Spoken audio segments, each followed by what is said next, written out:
పొందడమే మన జీవిత లక్ష్యం. అది పొందని మానవుని జీవితమే వ్యర్థం. పరమాత్ముని కొరకై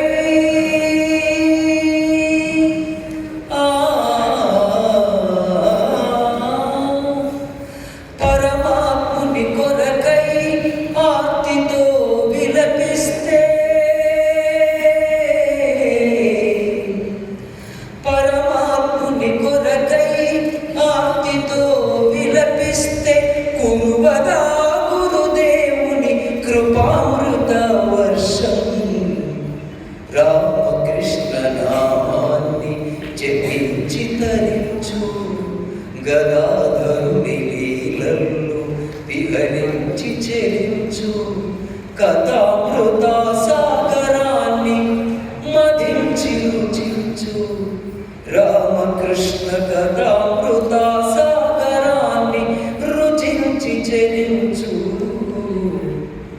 రామకృష్ణ నామాన్ని జపించి తరించు.